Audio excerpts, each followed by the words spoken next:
ओम वक्रतुंड महाकाय सूर्यकोटि समप्रभ निर्विघ्नं कुरु मे देव सर्वकार्येषु सर्वदा। ओम श्री महागणपतये नमः। ओम श्री गुरुभ्यो नमः। हरिः ओम। सदाशिवसमारम्भां शङ्कराचार्यमध्यमाम् अस्मदाचार्यपर्यन्तां वन्दे गुरुपरम्पराम्। अस्मद्गुरुभ्यो नमः। श्रुतिस्मृतिपुराणानाम् आलयं करुणालयं नमामि भगवत्पादं शङ्करं लोकशङ्करं। शङ्करं शङ्कराचार्यं केशवं बादरायणं सूत्रभाष्यकृतौ वन्दे भगवन्तौ पुनः पुनः। ईश्वरो गुरुरात्मेति मूर्तिभेदविभागिने व्योमवद्व्याप्तदेहाय दक्षिणामूर्तये नमः। ओम श्री मेधा दक्षिणामूर्ति स्वामिने नमः। ओम सहनाववतु सहनौ भुनक्तु सह वीर्यं करवावहै तेजस्विनावधीतमस्तु मा विद्विषावहै। ओम शांति शांति शांति। हरिः ओम। श्री गुरुभ्यो नमः। हरिः ओम। ओम भद्रं कर्णेभिः शृणुयाम देवाः भद्रं पश्येमाक्षभिर्यजत्राः स्थिरैरङ्गैः स्तुष्टुवागुंसस्तनूभिः यशेम देवहितं यदायुः। स्वस्ति न इन्द्रो वृद्धश्रवाः स्वस्ति नः पूषा विश्ववेदाः स्वस्ति नस्तार्क्ष्यो अरिष्टनेमिः स्वस्ति नो बृहस्पतिर्दधातु। ओम शांति शांति शांतिः। हरिः ओम। श्री गुरुभ्यो नमः। हरिः ओम। नमस्ते एवरीवन once again. नमस्ते गुरुजी। नमस्ते नमस्ते गुरुजी। नमस्ते नमस्ते। So we will chant the 12th mantra. Parikshya lokan परीक्ष्य लोकान् कर्मचितान ब्राह्मणः ब्राह्मणः निर्वेदमायात् निर्वेदमायात् नास्ति अकृतः नास्ति अकृतः कृतेन कृतेन तद्विज्ञानार्थं तद्विज्ञानार्थं गुरुमेव अभिगच्छेत् समित्पाणिः श्रोत्रियं ब्रह्मनिष्ठं। We will also recite the first sentence of the Bhashyam. Parikshya yat etad Rigvedadi अपरविद्या विषयम् स्वाभाविक विद्या काम कर्म दोषवत् पुरुषानुष्ठेयम् अविद्यादि दोषवन्तम् एव पुरुषं प्रति विहितत्वात् तद अनुष्ठान कार्य भूताश्च लोकाः ये दक्षिणोत्तर मार्गलक्षणाः ये दक्षिणोत्तरभागः मार्गदर्शनाः फलभूता है फलभूताः ये च ये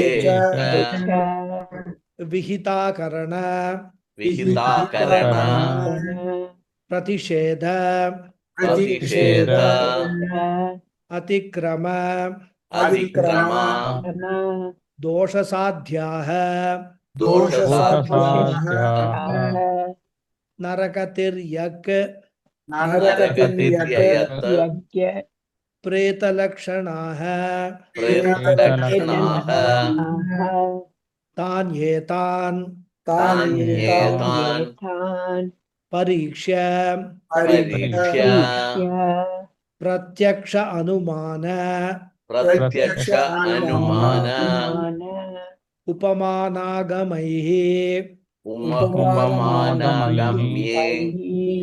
सर्वतः सर्वतः याथात्म्येन याथात्म्येन अवधार्य.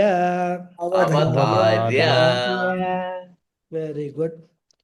So after discussing the gist and also the word meanings of this profound mantra, Thank you. now please mute yourself if you have not done.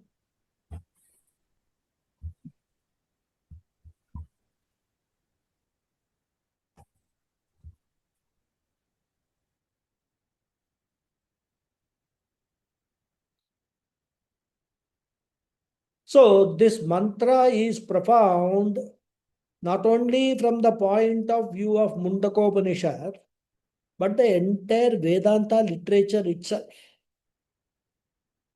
And after discussing the word meanings and the gist, we entered the discussion on the Bhashyam in the last class. And in the first sentence of the Bhashyam, which we have now chanted, Bhashyakara is elaborately explaining the meaning of the word Parikshya, the first word of the mantra. And the simple meaning of the word Parikshya means having examined. And Bhashyakara explains what needs to be examined and also the object or purpose of examination. And in fact, not only from the Vedantic point of view or spiritual point of view, even in our day-to-day life, this examination of our life, events in our life, experiences in our life needs to be done regularly.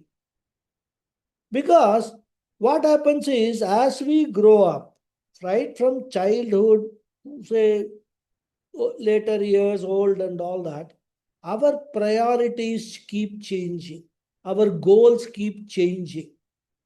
And many times we find that our actions are not in tune with the goals that we want to achieve. For example, I can tell you, as you grow older, you need to lose weight. In fact, it is the middle age, where a person tends to gain weight, gets married, gets children, good food, good wife, overeating, eating out in restaurants, all these things, contribute to weight gain.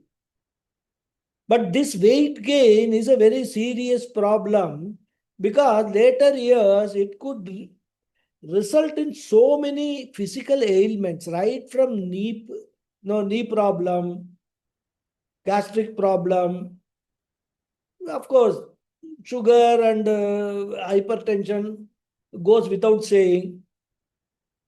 And therefore, once you enter a certain age, you need to examine whether what I have been doing in the past, whether knowingly, unknowingly, with a plan or without a plan, does it hold good for me in the next stage of my life?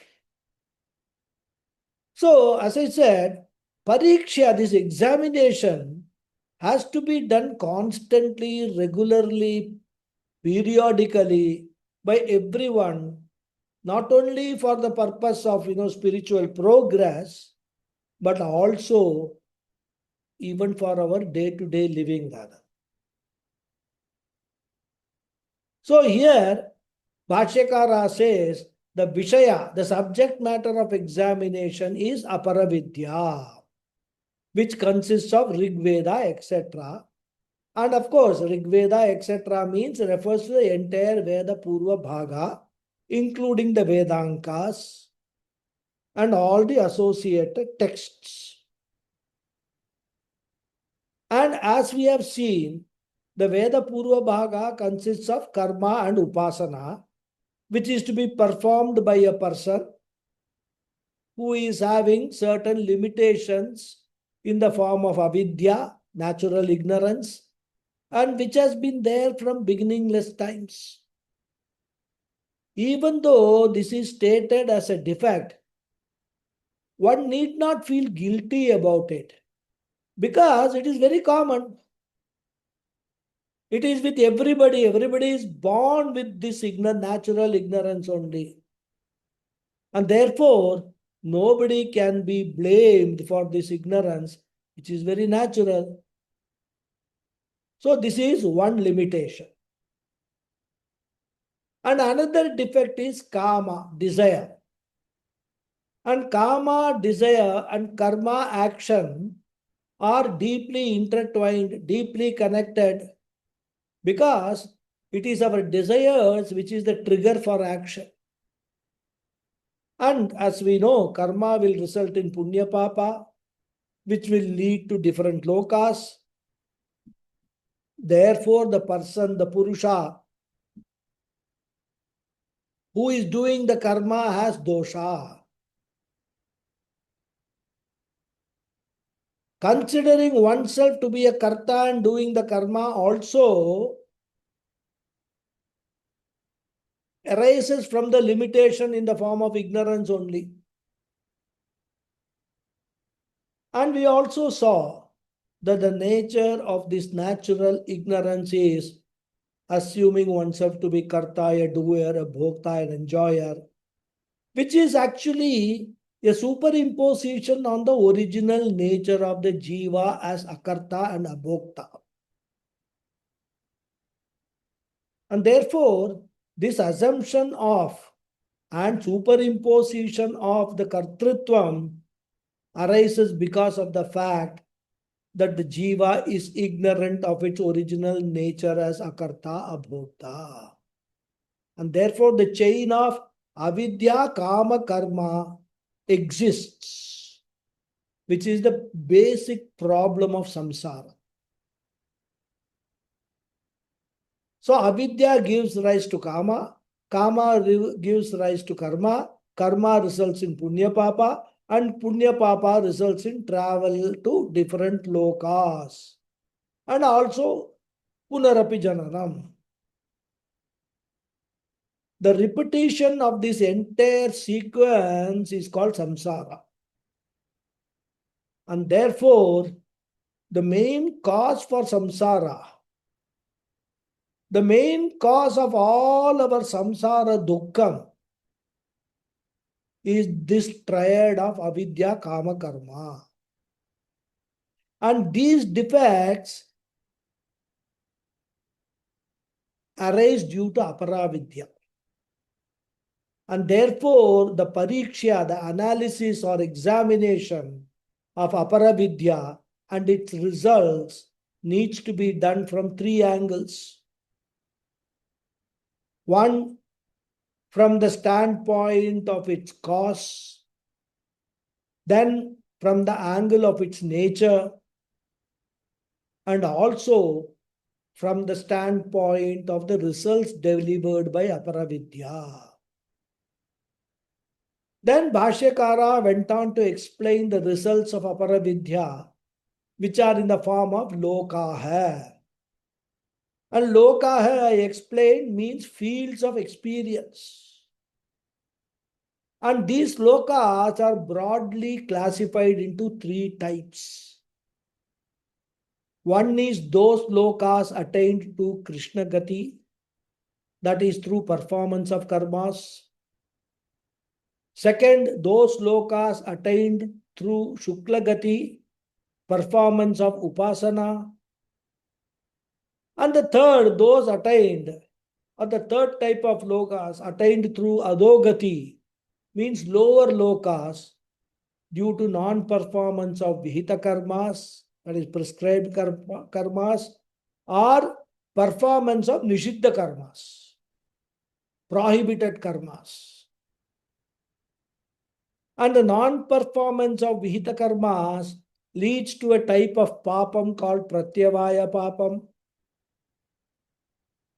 And therefore, the results of these two types of karmas can be called omission, or we can say, actions of omission and actions of commission. Omission is papam, commission, omission papam, commission papam, you can say. Either you don't do it or you do what is not to be done. Therefore, Bhashyakara says, Vihita akarana pratisheda atikrama dosha sadhya naraka tiryak preta lakshana hai. So all of them are dosha. Dosha here means papam. Sadhya means attained through the papa karmani, which represents lower lokas. And as we know, there are 14 lokas, and if you take bhuloka as the starting point, then there are 6 higher lokas and 7 lower lokas. All of them will come under sadhya prapancha. Up to this, Bhashyakara conveys one idea. 4 descriptions of loka using 4 adjectives. What are they? Anushtana karya bhuta hai, one adjective. Dakshinottara marga lakshana hai, another adjective. Phala bhuta hai, third adjective. And vihita akarana pratisheda atikrama dosha sadhya hai, fourth description of the lokas. So up to this we saw in the last class. Then he adds a 5th description. Sadhya hai naraka tiryak preta lakshana hai, which is the description of the lower lokas. Naraka. Naraka we all know means hell. The lower lokas. Of course, it can also sometimes mean within Bhuloka itself, referring to an inferior janma. So Naraka can be understood as either an inferior world or an inferior janma in Bhuloka itself. Like what? Tiryak. Tiryak means animals. Preta means ghost. Lakshana hai characterized by or in the form of. And they are all called by the word Loka Shabdhena, by the word Loka hai. So, in all, 5 descriptions of lokas are given. We can supply bhavanti and put a full stop or a semicolon. And now what we are supposed to do? Bhashyakara explains, Tan etan pariksha pratyaksha anumana upamana agamaihi sarvatah yatatmyena avadharya. Tan pariksha. One should examine these lokas.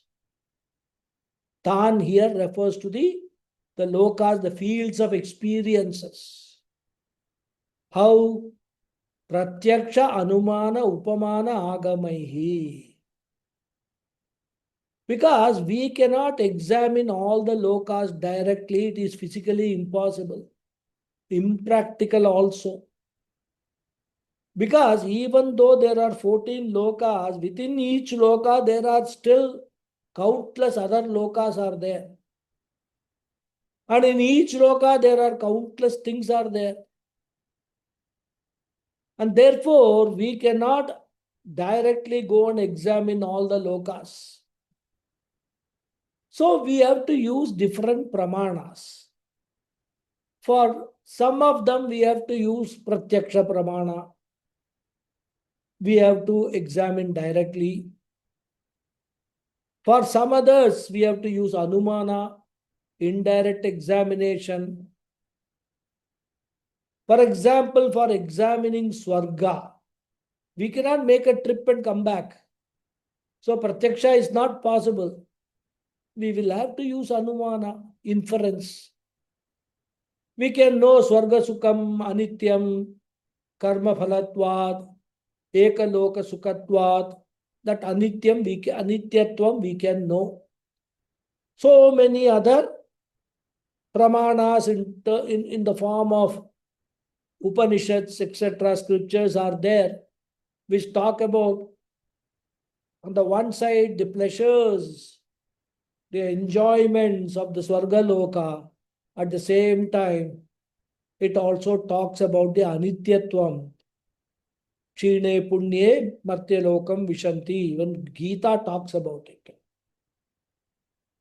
So by reading all this, we can infer, even though we do not go directly and experience and see for ourselves, we can infer that this Swarga Loka, Sukham is there, but that Sukham is Anitya Sukham. And some of the other lokas we can know through Upamana. Upamana means what? Comparison. In Taittiriya Upanishad, we find a beautiful mantra. Sa eko manushe anandah te ye shatam manusham anandah. Sa eko manushya gandharvanam anandah ete shatam manushya gandharvanam anandah. Sa eko deva gandharvanam anandah ete shatam deva gandharvanam anandah. So the happiness also, the ananda also, I am talking about experiential happiness. They talk about gradation. And just as in Bhuloka, because of gradation, there is jealousy and other problems. In Swarga also, similar things are there.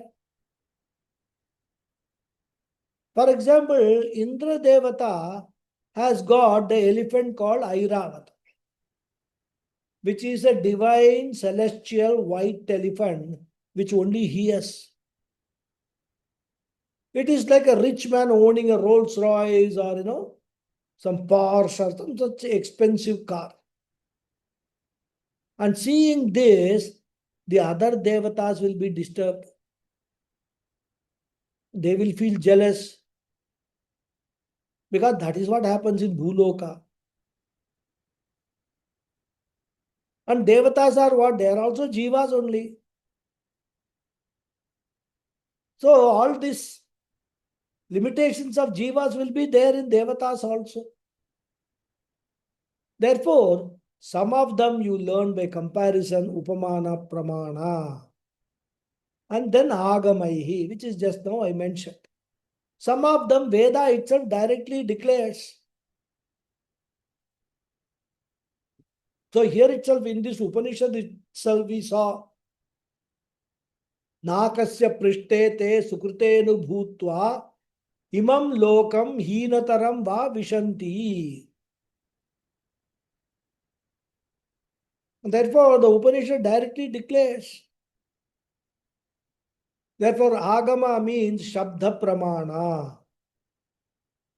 So with the help of these four pramanas, four means of knowledge, pratyaksha, anumana, upamana, agamaihi, one should know the nature of this world.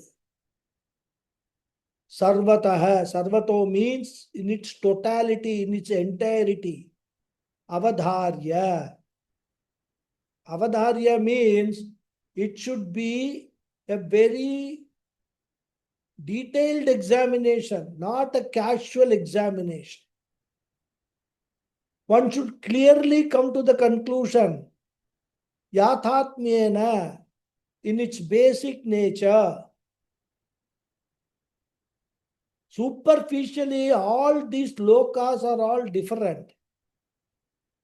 But all of them have got one basic nature which is common. What is that?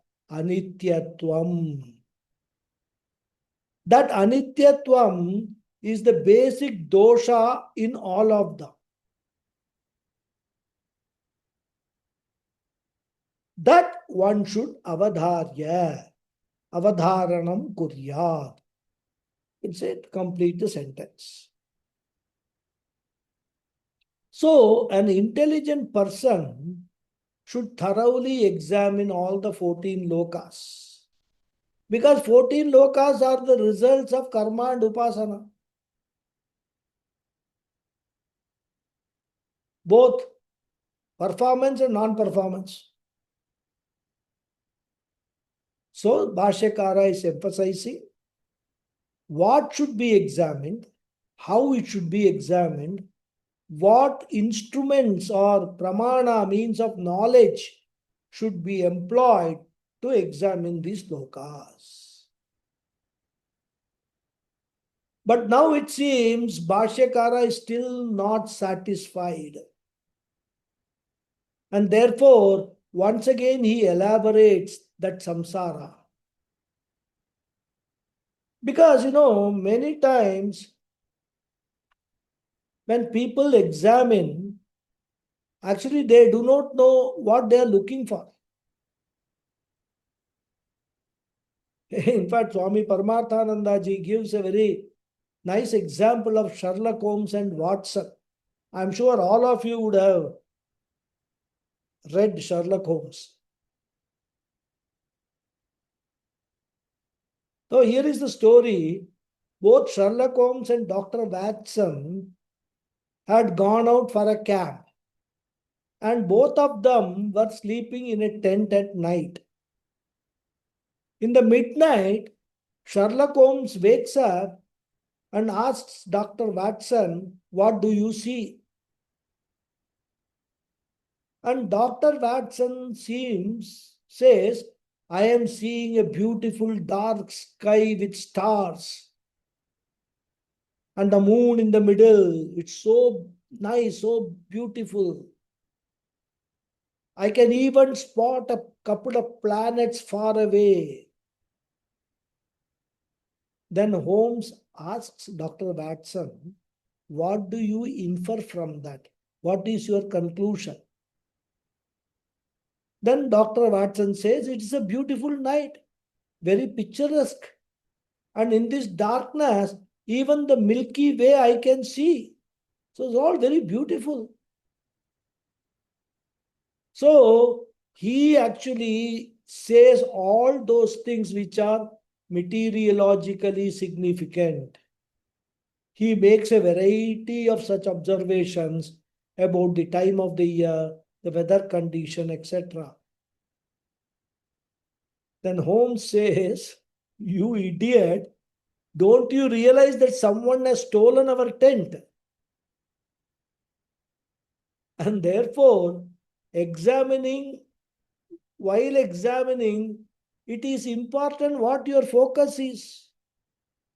Dr. Watson also did pariksha, made so many conclusions, but what was so obvious was not observed by him. So similarly here Bhashyakara says, people seem to be very intelligent and they derive so many things, but they don't come to the conclusion that an intelligent person should come to. And that is the whole world is mithya. And everyone is caught in this web of samsara.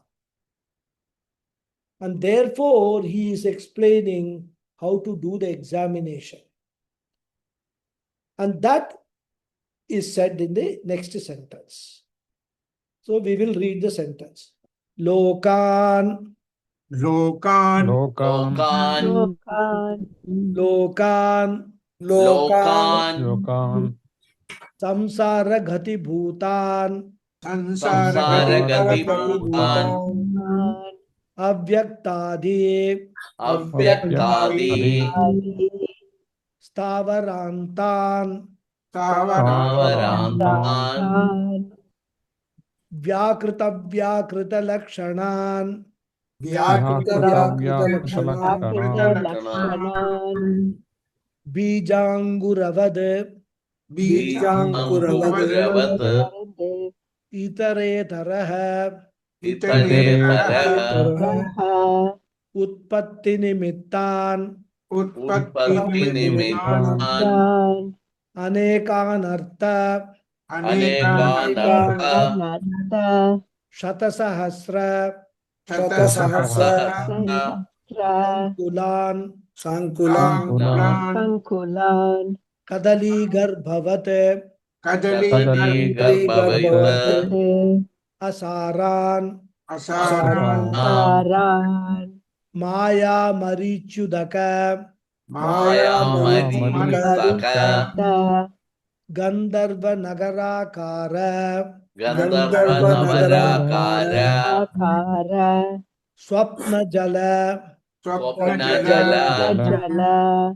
Budbuda Phena, Buddha Pena Taman, Saman Pratikshana, Pratikshana Pradvamsan, Pradvamsan Prishtataha, Prishtataha Kritva, Kritva Avidya Kama Dosha, Avidya Kamadosha Pravartita, Pravartita Karmachitan, Karmachitan Dharma Dharma, Dharma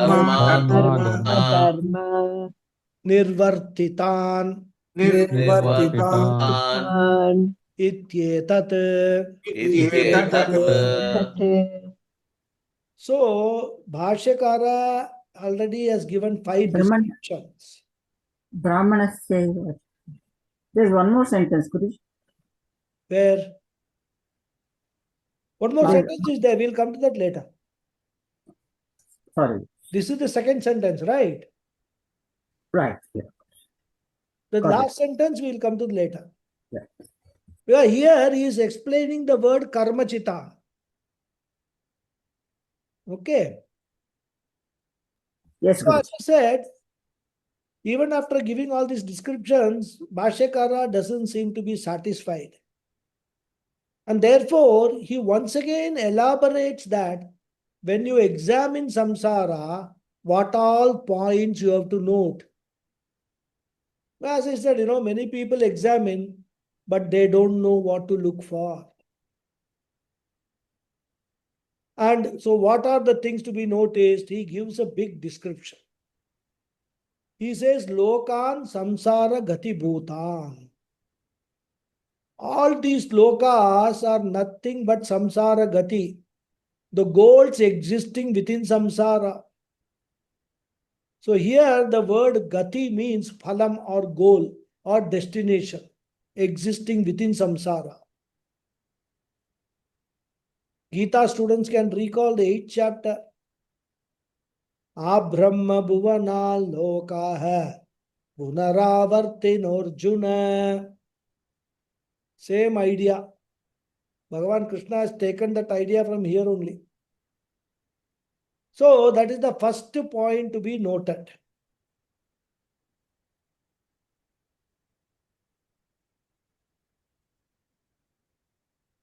So all lokas all of them fall within samsara only, goals of samsara only.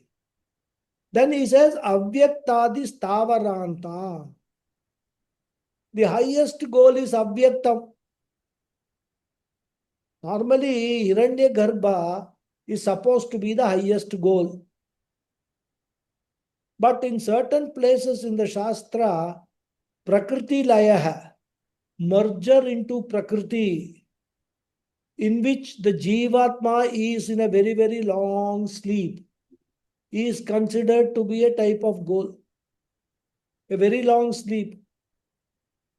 That is called Prakriti Layaha. It should not be confused with moksha. Moksha is identifying oneself with Brahman, whereas Prakriti Layaha is merging into Maya for a long period of time. And what is the advantage of that? The advantage is until the next Srishti, he will not be reborn. But only until the next Srishti. He can remain in Avyakta or Maya or Prakriti, which is the phalam for Prakriti Upasana. This Prakriti Upasana is talked about in Ishavasya Upanishad. It is known as Asambhuti Upasana. Sambhutim cha vinasham cha yastat vedo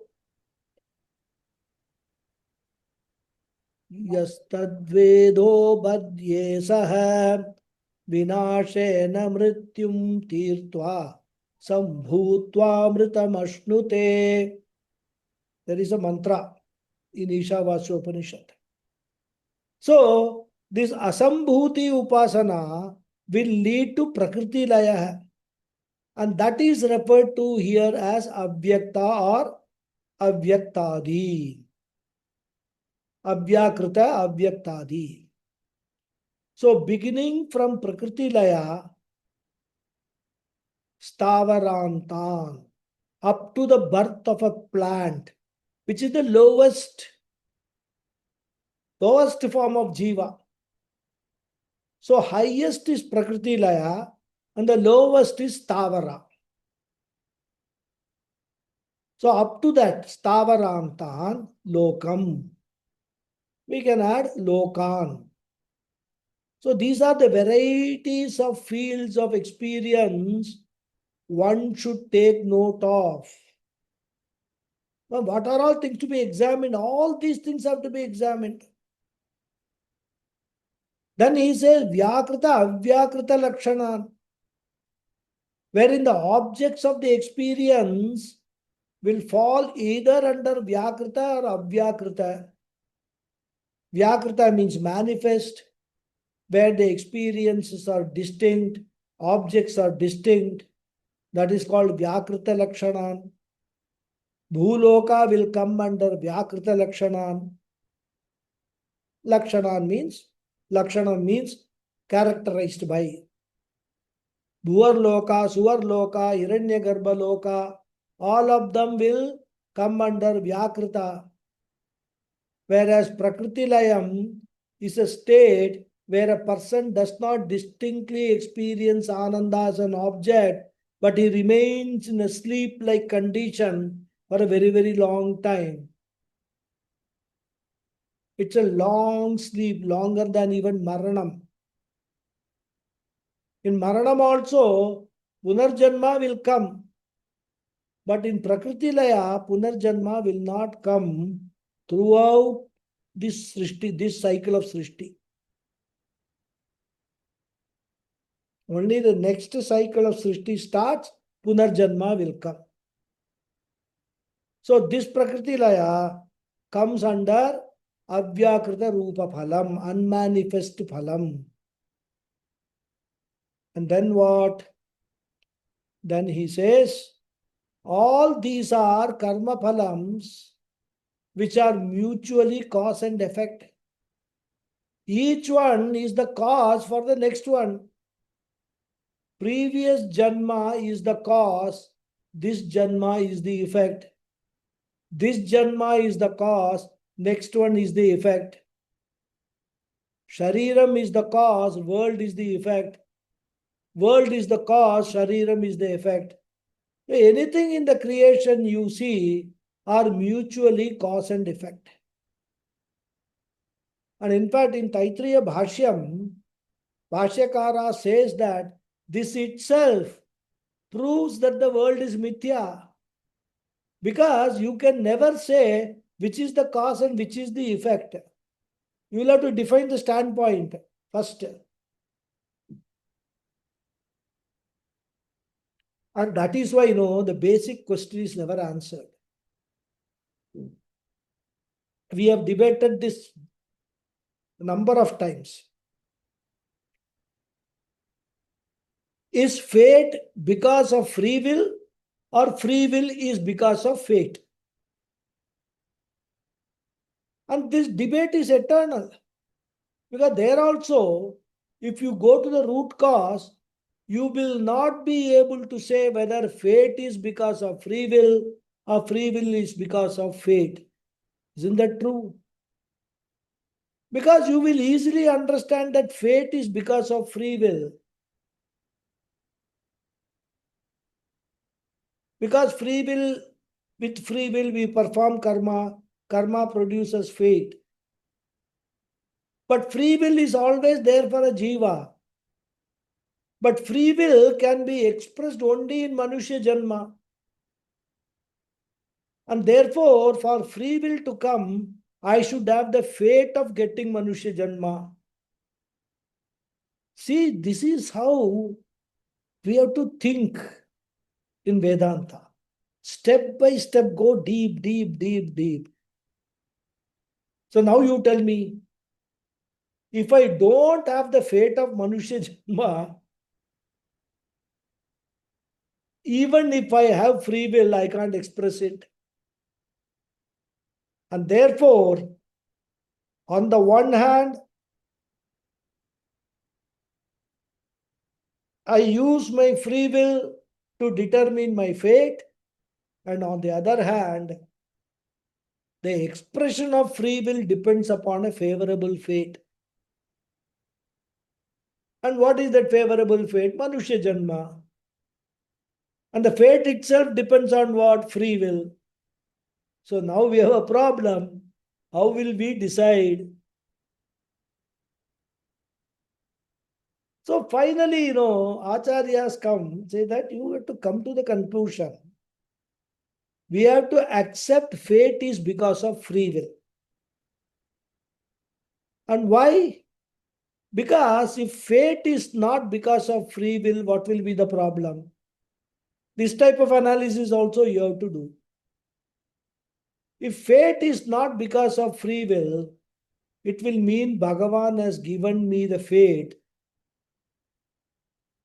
not on the basis of my karma, based on the free will, but on some other criteria, some other subjective criteria. And if Bhagavan is responsible for the fate of people, what will be the problem? I need not explain because you will all know. If Bhagavan is responsible for fate, it will mean Bhagavan gives a different type of fate for different jivas on his own accord. Which means Bhagavan is partial. We won't even know on what basis Bhagavan determines the fate.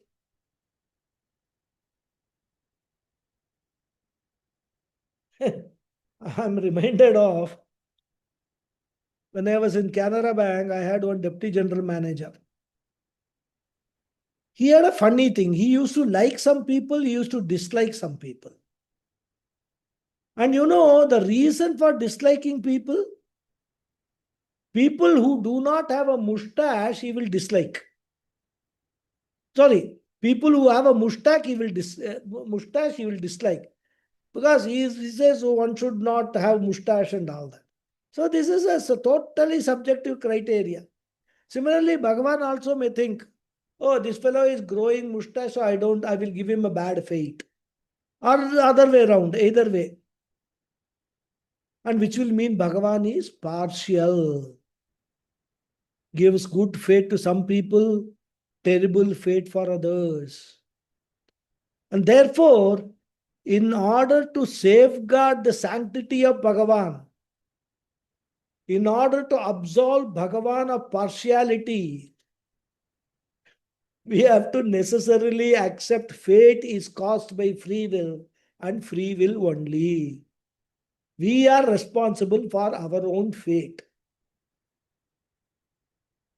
Anyway, coming back to Bhashyakara, he says, Bijanguravat itaretara utpatti nimittan. Bijanguravad means like the seed and the tree. The seed produces the tree, and the tree alone produces the next seed. It is like the question, which came first, chicken or the egg? Itaretara means mutual or reciprocal. Utpatti nimittan, the cause. Therefore, he says, like the seed and the tree, each one is the cause for the birth of the other. And we should remember, all these are all adjectives to Loka. And the next description is Aneka Anartha Shatasahasra Sankula. This world is full of Sankula. Sankula means what? Riddled with, teeming with, full of, infested with. What? Aneka Anartha. Endless problems or endless pains. Physical as well as emotional, as well as intellectual. Now you may ask, what is this intellectual pain? That is, we are not able to explain many events in life. That is intellectual pain. For an inquiring person, intellectual pain is his incapacity to explain many things in the creation. Then, of course, we know there are endless emotional pains. Physical pain is there.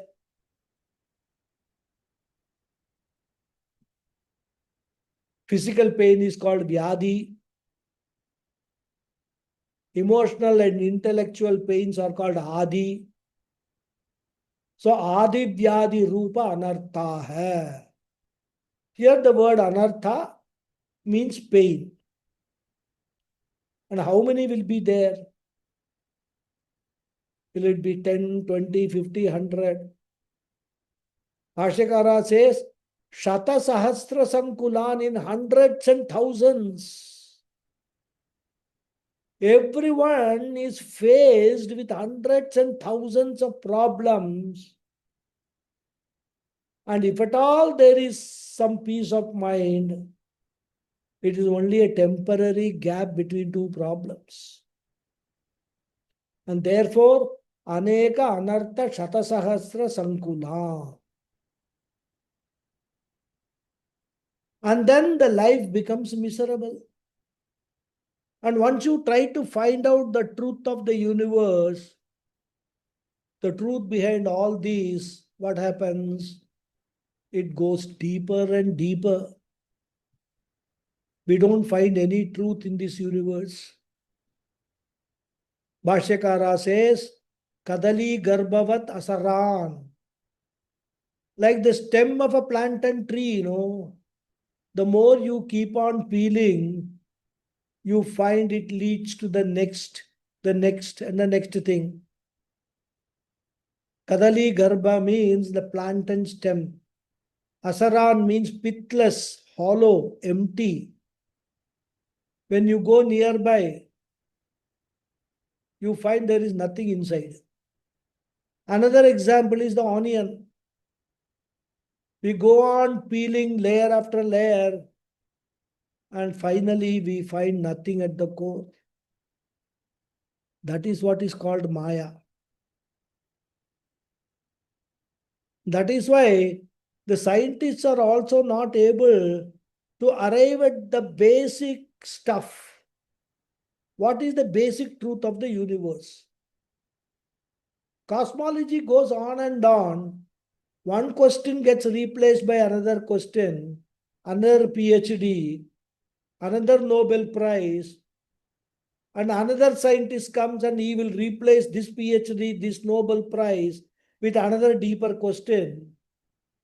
It seems it is within our grasp, and the nearer we go, it goes further away. And Bhashyakara gives a very beautiful example. Maya Marichudaka Gandharva Nagarakara Swapta Jala Budbuda Phena Saman. Not one, he gives numerous examples. What are they? Maya. It is the biggest magic show which we experience, but we cannot explain. Inexplicably experienceable is Maya.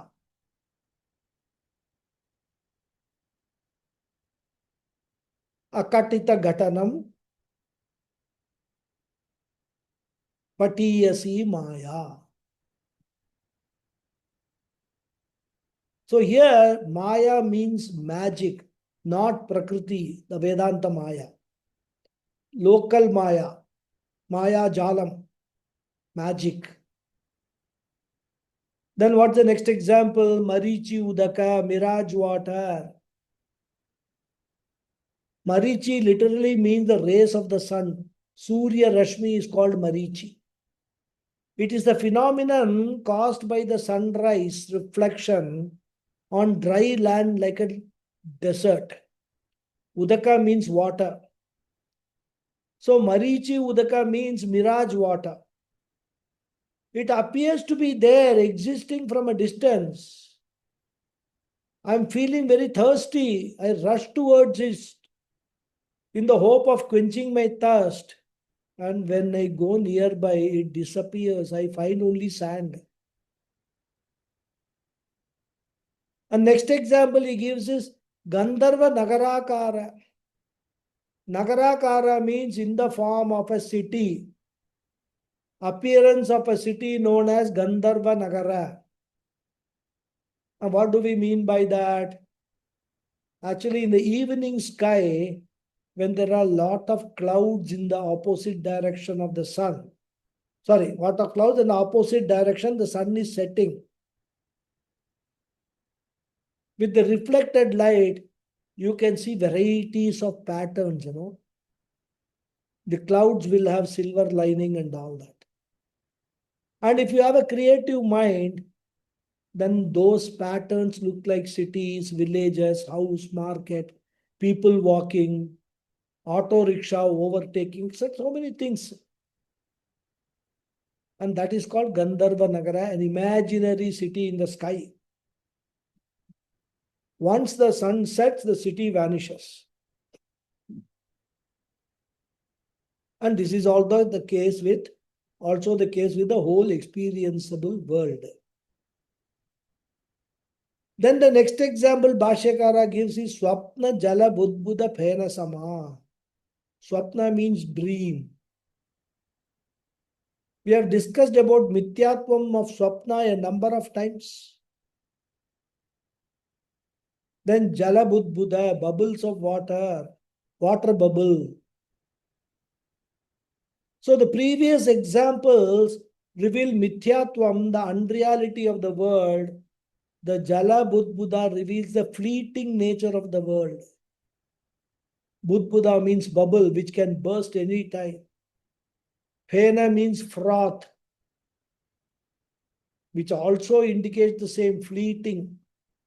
It is there for some time and then it vanishes. Phena Saman, like all the froth. So what are the underlying message in this example? The idea is a karma yogi should observe and discover these adjectives. And the significance of these adjectives is that all karma phalams are full of deficiencies, full of dosha, which alone we generally present as threefold dosha. I hope you remember all of them. Swami Paramatmananda's very famous definition of threefold doshas. Dukkha mishritvam. They are full of pleasure and mixed with pain. Then atrupti karatvam. Being finite in nature, they can never give total satisfaction. And the third dosha is bandhakatvam. And since we keep leaning on or depending upon the external factors to be happy, we get into that groove that only if they are there, I am comfortable. Without these external factors, I will always feel incomplete. So these three doshas are elaborately described by Bhashyakara with the example starting from Dakshinottara Marga Lakshana hai up to Kadali Garbhavat Asara.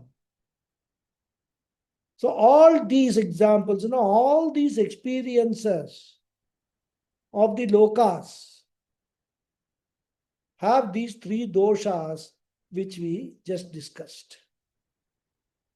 Then Bhashyakara adds a fourth dosha, which is all of them are unreal in nature. They are just appearances.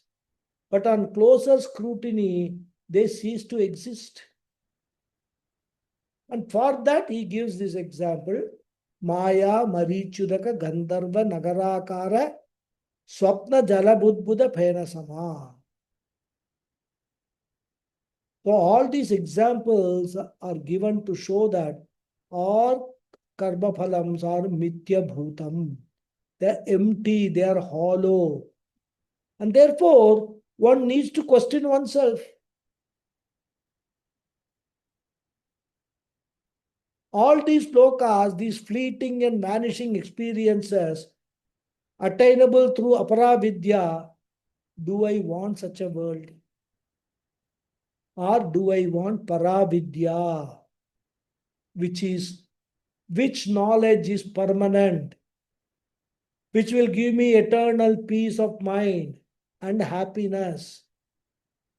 And this fact, a person should examine and discover. And therefore, Bhashyakara says, Pratikshana pradvamsan prishtatah kritva. Full stop. Prishtatah kritva means push all of them behind. Throw all of them into the waste paper basket. Here this prishtatah kritva is an idiomatic expression. Pushing behind means they should no longer be in front of you as your goal of life. Pushing behind means removing them from the Purushartha status, removing them from Sadhyam status. I don't look upon them as my goal of life. Dharma, Artha, Kama, all of them are not my goal. Parisesha Nyayena, there is only one goal which is in front of me. What is that? Parama Purushartha, Moksha. And therefore, through this examination, the three Purusharthas, they are made non-Purusharthas, nullified, negative. And the only one Purushartha is accepted as Purushartha, and that is Moksha. And that is idiomatically presented as Prishtatah Kritva. And why should you do it? Because all these are pratikshana pradvamsa. Pradvamsa means perishing, getting destroyed. Pratikshana, every moment, every second. Therefore, you should discard all these as your goals because they are perishing every moment, dying every moment. Now you may wonder, why does Bhashyakara says that it dies every moment? After all, our bodies live for several years. How do you say pratikshana pradvamsaha? And if you actually scientifically study, the body does not remain the same. Every moment, millions of cells are getting destroyed and getting replaced by new cells. And therefore, every body is pratikshana pradvamsaha only. So all of them you should examine. Of course, all these ideas are not there in the Moolam. But Bhashyakara adds these ideas in the Bhashyam because Moolam just says pariksha, mere examination. That's all. But mere examination is not enough. Every examination has got to have two results, pass or fail. And therefore, Bhashyakara says, merely appearing in the examination is not sufficient. The examination should lead you to the conclusion that all along I was ignorant of the deficiencies of aparavidya, and I have been pursuing dharma, artha, kama, purusharthas as my goals. Now I realize my mistake, my misconception. I need to do a serious course correction if I want to achieve my goal of permanent peace of mind and happiness. I should now push aparavidya and the results of aparavidya behind me and turn to paravidya. So, prishtataha kritva. Up to this is the commentary upon lokam. For that one word, such a big commentary Bhashyakara has given. And this also shows how much importance Bhashyakara is attaching to this particular mantra. Anyway, time is up. We'll continue in the next class. Om Purnamadav Purnamidam Purnat Purnamudachyate Purnasya Purnamadhaya Purnameva Vasishyate. Om Shanti Shanti Shanti. Harihi Om Shri Gurubhyo Namaha. Harihi Om. Dhanyavada everyone. Thank you very much. Thank you very much, Guruji. Wish you a happy new year. Same to you, all of you. We'll meet, I think, Friday is New Year, no? Friday, yes. It will be 2nd of January, Bhagavad Gita. Yes. Happy New Year to all of you. Happy New Year. Thank you. Thank you. Hopefully, 226 will also be as spiritually successful as 2025. Okay. Perhaps even better. Even better. Thank you, Guruji. Thank you. Hari Om. Thank you. Thank you very much, Guruji. Namaskaram. Namaskaram. Namaskaram. Namaskaram. Thank you very much, Thank Guruji. you. Hari Om. Thank you, Guruji. Thank you.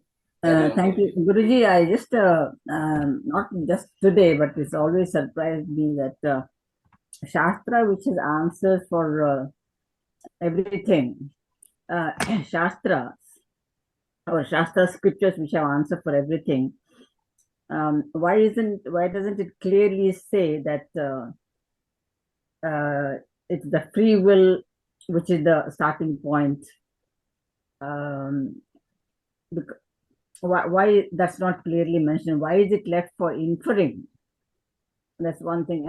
And also a lot of atheists. I have a friend. She says she's an atheist, and she always keeps saying, if God were really there, why so many innocent people suffer? Why is that so many bad things happen? I mean, that's the usual question we come across everywhere. But I mean that apart. But why is Shastra leaving it for us to infer that free will is the beginning of everything, and also there are so many questions when the mind starts exploring. There are so many questions where we don't have a clear-cut answer. Then you start feeling Is everything true then? How do I believe that everything is Shastra is saying is everything true? Because there's so many questions which are not answered. Or maybe as you progress and then as you go more and more towards the Brahma Jnanam, all the answers will come clear probably. Is that how it is? See, that's the difference between our scriptures and other scriptures. Shastra doesn't want to tell. Shastra wants you to discover. Mm. And that discovery can be done only by an intellectual process, a process of thinking and analysis. Because if I am going to tell you this is what it is, 50% people will just believe it and swallow it. Another 50% will not have any belief in it. They will be no wiser than what they started with. And that is what is happening to other religions. They have got one book. They say this is a messenger of God. He has said all these things. This is what it is, period. No thinking, no questions asked, no answers given.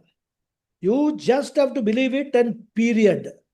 Those who don't believe have no right to live. They should be destroyed. This is the teaching. But our Shastra's approach is not there. Our Shastra is meant only for intellectual people, only for thinking people. So what the Shastra says, don't go just because I am telling you. Don't believe me. You analyze yourself. Study everything. Get all the answers that you have for the questions that you have. Put them together and then you analyze. What is the most logical, reasonable thing appearing to you? That's what Shastra says. And there also, there are gradations. At a certain level of intellect, certain things will appeal to you, but certain things will look very, totally unbelievable. And then when you go on progressing, you will eventually reach a stage when two things will happen. Either you will get all the answers or you will find that all your questions are irrelevant.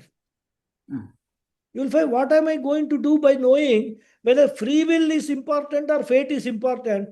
I am interested only in Aham Brahmasmi. A free will, fate and all, they all come within the level of samsara. I want to get out of the samsara. So it doesn't matter to me whether free will is important or fate is important. How does it matter? Even if fate is punya, papa, etc., I'm talking about, nothing to do with me. It is to do with only with this body, mind, sense complex, which I am using as a temporary residence. So you come up to that level of thinking.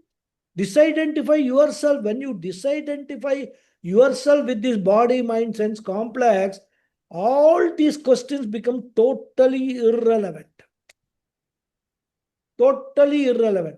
What is relevant? Only how do I discover my Satchidananda Swarupam so that I am not born in these lokas again to undergo all these miseries and sufferings of samsara. So this whole thing is a totally intellectual process. It is not a I tell you, you listen, you have to believe me because I am saying so. Nothing like that. Our Shastra's approach is not like that at all. But of course, when it goes through stages, we are, slowly led by the hand, by the Shastra from one stage to another stage to another stage. So that's why they start with all this Artha, Kama, Dharma, Purushartha. 80% of the Shastras is talking about all these things. Then finally you come and say, all these are waste. Paravidya business. Forget about them. Ignore them. Come to Paravidya. That is where the real goal of life is there.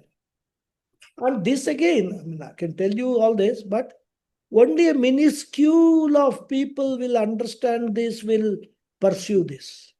Shastra knows that. Shastra is not inviting everybody, come, this is a moksha, trip is going to go, come all of you. No. You discover what is required. Shastra gives you the guidance. Pariksha Lokan. See all these experiences. Then decide whether you want this or not. Suppose you say, no, I'm very happy with this world. I'm very happy with my family, very happy with all the possessions I have got, very happy with the intermittent happiness I get. Shastra says, very good, continue. Punarapi Jananam, Punarapi Maranam will continue to happen. That's all. But if you are serious about something, I mean, like everybody cannot become an Olympic athlete, isn't it? Some people are happy to win some school medals, running in some school sports. Some people may be at the state level, district level. Everybody cannot become Olympic champions. And even people who enter Olympic, only 3 people get the gold, silver, and the bronze medals. Not everybody gets medals. That is the process. The spiritual. But at least we have to be happy that at least we are entering the Olympics. You know, the biggest happiness an athlete gets is qualifies for Olympics. Yeah, correct. That is, there is even winning gold medal may not be happy, but he is able to see, what? When he qualifies for Olympics, that means that he has actually improved his own performance, right? From what his performance was earlier. And then he has come to a level where he is able to compete with people with very high standard of performance. That is a great happiness for him. So from our perspective, we have come to Vedanta in this Janma. It's a great thing. Very great thing, I can tell you. Very true, Guruji. Out of, let's say, 10 million people, one person will come to Vedanta. Very true. And that too, he will stick to Vedanta. Many may come, few may come, but they will all, some stage or the other, they will leave. They will not pursue. But steadfastly pursuing Vedanta, practicing Vedanta, bringing a total transformation in your entire life is not an easy thing at all. And that is why, in other religion, there is no transformation talked about at all. Do this, you will get heaven. That's all. Whether heaven is there, not there, what is the proof? Nothing is there. So that is, it's a very deep question. At some stage, this question of fate or free will, that should become irrelevant for us. I'm not bothered whether fate is there. I'm using my free will. In fact, the higher you go in spirituality, you are surrendering your free will to the Ishvara, to the cosmic powers. Yes, Guruji. You are surrendering your ego is completely being subdued, neutralized. Then you start living one with the nature, with these cosmic powers. So if you get a sickness, you are not cursing your fate. You are saying that something either I have done now or my body has done in some previous thing. For that, the cosmic powers are giving the result of this. Accept it, okay, let it go on. Let it go on, it will become okay. If it doesn't become okay, something If it become okay, also it is okay. Sorry? No, if it doesn't become okay, also it is still okay. It's all still okay. Yeah, everything is okay. I am okay, you are okay. There's a beautiful book I read long ago, I am okay, you are okay. So that is the attitude we should reach. I know it is not easy, but that is the roadmap for us. Yes, no, because that point was raised during the discussion. That's why I asked. Otherwise, no, true. I mean, all these discussions, we make it interesting by putting all these things in, and so that when we raise a point, then there will be a question. Then we get an opportunity to answer that question. Teaching methodology.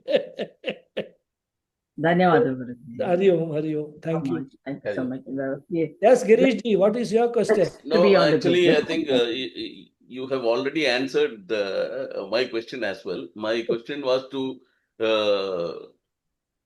is there something like permanent peace or permanent happiness, or it is just again discovering, our, There is because we will permanent be, peace, permanent happiness is your very nature, oh, which you have actually forgotten oh, because you do not know that nature. So understanding, discovering your real nature is what is permanent peace, permanent happiness. That's yeah, all. correct. That is what I said. You have already answered it. Yeah. Simple. Of course, in the transactional world, we will definitely come up, we will have ups and downs, we Yeah, will yeah, have yeah, sicknesses, but realizing that it will definitely uplift us. Correct. That's it. Mentally and physically as well. One of the important aspects of all this, management mantra it is can-do attitude. The more you tell yourself that I can do it, I can do it, I can do it, you will end up doing it. You will get the strength to do it, get the willpower to do it rather. So like that, Vedanta keeps repeating, you are Satchidananda, you are Satchidananda, you are Satchidananda. The more you do, then I am not this body minds complex, I am not this body minds complex. So slowly, that transformation will take place. Disidentification from the body mind sense complex, identifying with your true nature. Yeah, and without you consciously applying anything, the transformation takes place. Takes place. That automatically reflection. It takes place. Yeah. That takes place. So that is a process. The intellectual process or the thinking process that goes on and automatically does it. Right. So that's what they call positive thinking, this, that, and all that. All are all part and parcel of the such approach only that. Yeah. Hari Om. Okay, Hari Om. Okay. I Good hope night. no other questions. People have also left. So see you next week. Okay, Yeah. Hari Om. See you Thank you. next year. Next year, yeah, next week, next year, next month. Hari Thank you, Om. Guruji. Happy New Happy New Year. Year. Hari Om. Thank Happy you. New Year. Happy New Year to everyone. Thank you. Happy Happy New Year. New Year.